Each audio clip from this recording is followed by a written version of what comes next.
All right, welcome back everybody. Just want to make a quick video on 6 Summer 2026, just a recap of how things went for us and some of the things that came about during 6 Summer 2026. Pretty eventful event, pretty neat. Just kind of want to go over some of the highlights too, some of the things that I thought were pretty neat, and maybe some of the things that weren't so neat, but overall, the week went pretty good. I didn't have any breakdowns, really no casualties of any sort.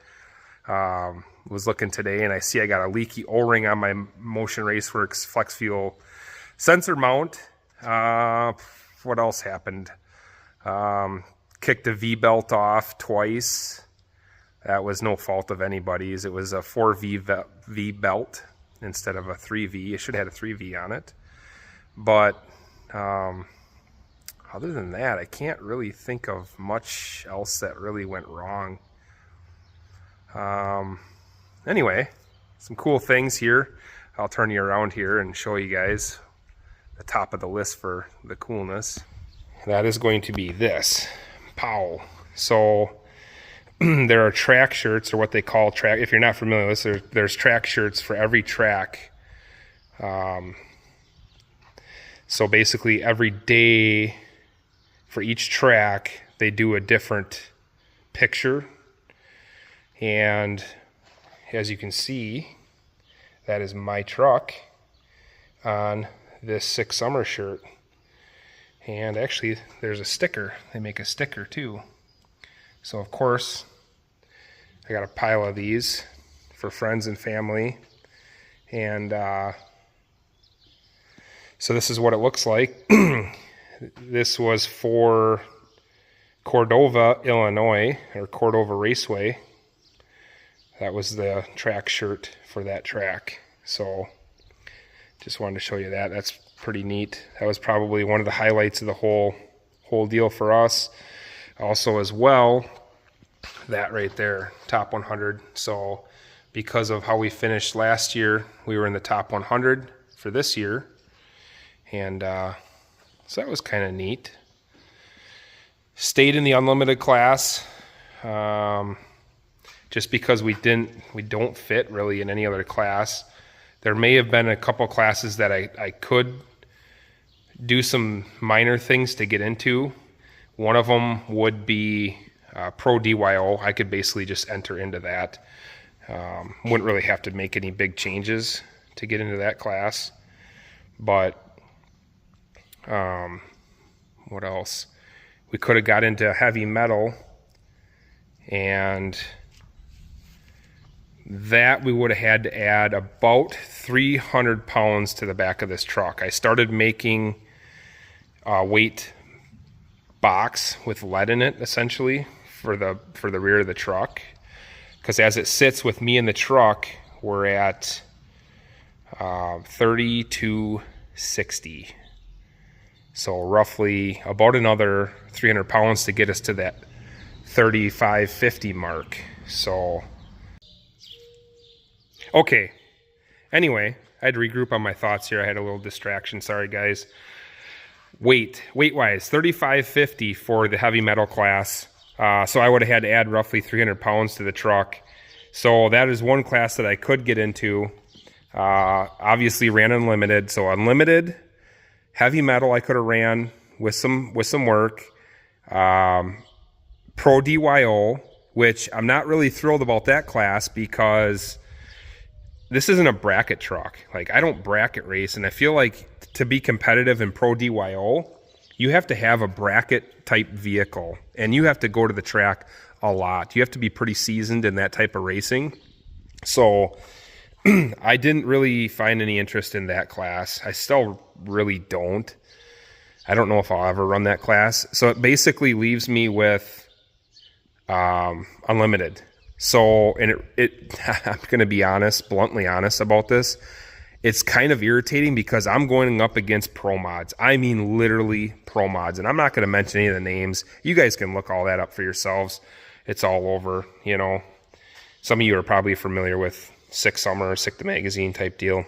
But anyway, I have to run with that. I mean, this thing is just a tube chassis, 25.5. I'm limited to 750, and I'm not going to run in the 6s. I mean, I'd be ecstatic to get into the 7s at this point. And right now, the fastest we ran in testing was an 862 this week. So I'm pretty outgunned in that class. So anyway, we ran that class.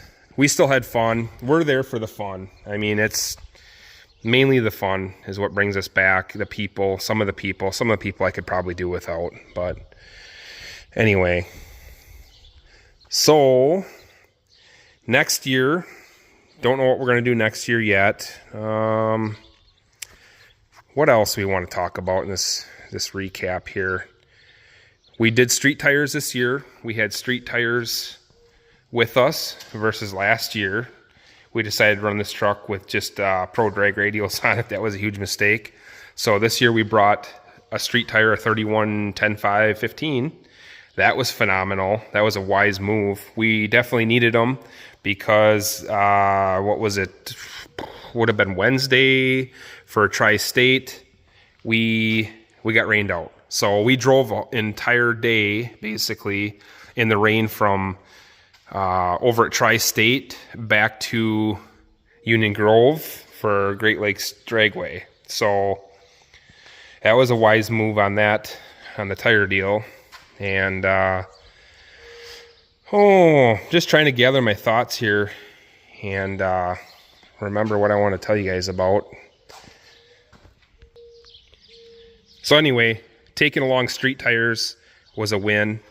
As far as to go back to the breakdown part, or things like that, one of the other issues we had, because obviously we're running flex fuel on this deal, so we were switching between E85 and pump gas, 87 octane.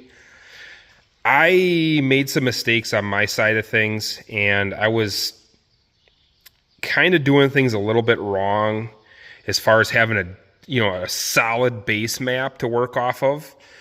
I was kind of going between the two of them. Either way, we had some real run issues later in the week. We started noticing on what would have been day 4 at Great Lakes Dragway, and then for sure day 5. I couldn't get into the 8s. It just wouldn't do it. It was either really fat or really lean. Basically, it was more of just being really fat on the tune. And so Friday was definitely a disaster. I mean, I'll put the time slips up here at the end of this video just to show you guys. And you can see those. But so I would have liked to really would have liked to have been in the 8s all week, or at least have an average of an 8 so I could get into the 8-second club. That was kind of one of my goals. My main goal was to just finish the week. That was my main goal. But it would have been really nice to get into the 8-second club. We'll see what next year brings. I wanted to touch the 7s. That was really one of my goals. But either way, we finished the week. We didn't break down like last year. No broken valve springs. No big major casualties. So that's where we're at with that. Again, I'll put up the time slips at the end of this video so you guys can see those. And that's about it. Where did we finish? So we finished second in Unlimited. There was some breakdowns. There were some people that kind of gave up.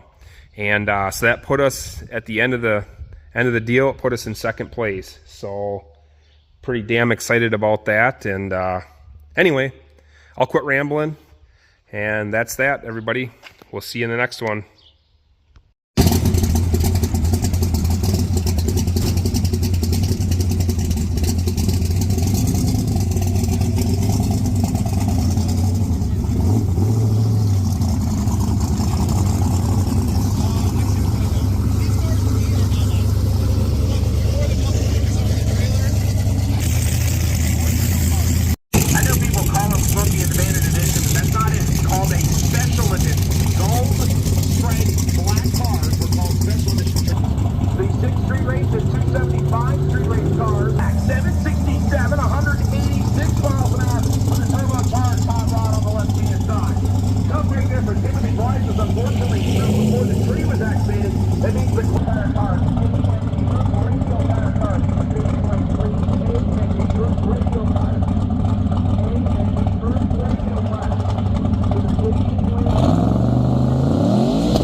I'm talking about.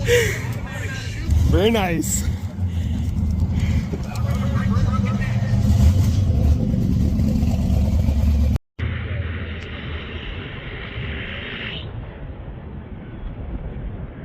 Once again, I need all competitors, all drivers, to the right-hand side, the non-tower side staging lanes for drivers meeting, please. All competitors to the grandstands for drivers.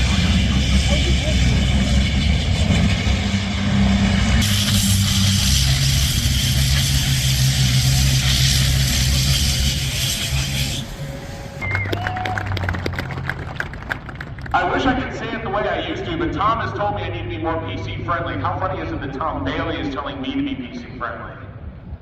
Folks, 318 of you are here to start day number 1. Now, that is right about where we usually are, so it was made. So here's your total numbers, guys. In Unlimited, we have 4 cars. In Ultimate Iron, or Unlimited Iron, we have 2 cars. Heavy Metal, 12. Wow, there's a bunch of those guys. Modifieds, 10. Pro Street, we have 7 cars. Super Street, we have 26 cars. Wait. Super Street, we have 10 cars. 7 cars in Pro Street. Stick Shift has 26 cars. Natural Aspirated has 7. Natural Aspirated Small Block has 10. Rowdy Radials, there's 50. Wow, there's radials. That's good. Awesome. Sick Freaks, we have 7. Yay. Gassers, Hot Rods, and Beetles, we have 11. 275 Street Races, 14. 6 Street Races, 21. Pro DYO, wow, a lot, 21. DYO, I know this is going to be a shock. We only have 105 in DYO. You're going to win that. I'm just saying. 24 in Bullseye, so not a lot of people doing the Bullseye. Junior Street, we have 4 junior streets. We have 1 motorcycle for each of the motorcycle categories. At this time, I'm going to say again, if there's a number in there that feels like you want to go into it, you must be qualified for that class. Let me double check, make sure.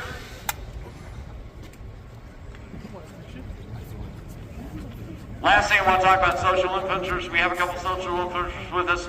Please be kind to them. Take their time. They're racing just like you are. Be kind to them.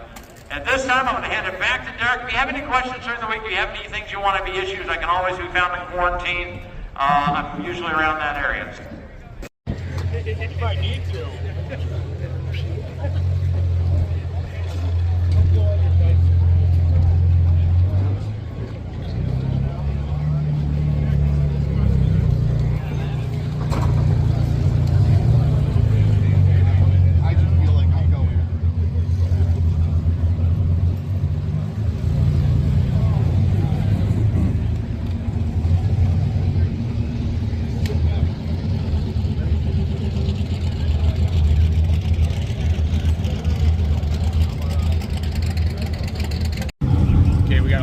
vibration in the truck.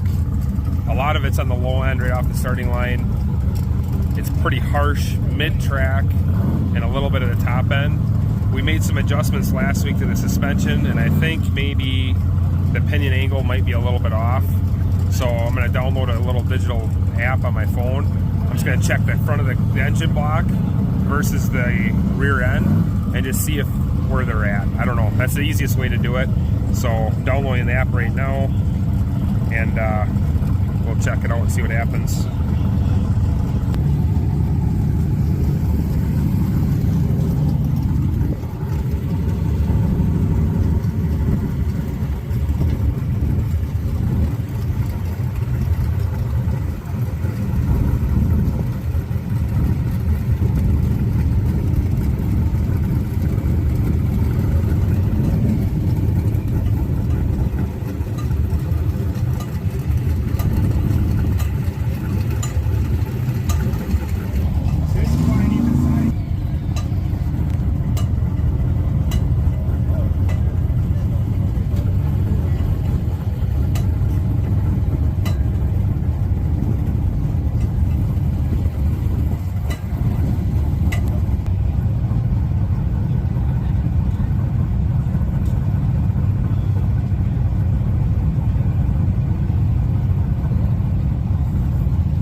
bring that closer to 0. So the bottom is going to have to be brought in.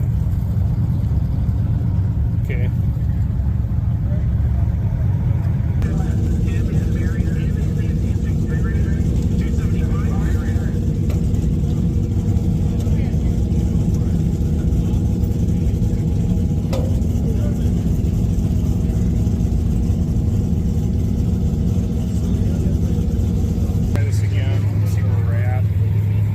For 0 because that's what the engine is.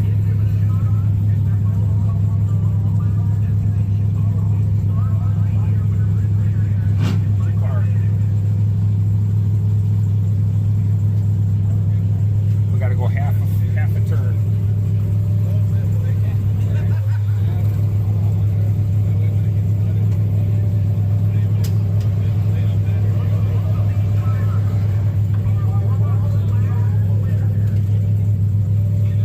Check that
to go back to our original starting point, Byron Dragway. So if you need race fuel, please go over and visit the fine folks at BP Racing Fuel before noon today. And actually, I would probably make the quickest pass ever.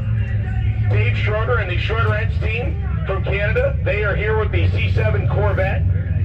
The racer's right behind the Reinhard Nova, the Pro Street car, one of 2 Pro Street cars that was the first to clock a 6-second average, and they did that on the track. With our C as in Charlie group, our C group, those are the cars that are 10 flat to 11:49. Our C group will get us started. Issues all week finally, making a good, clean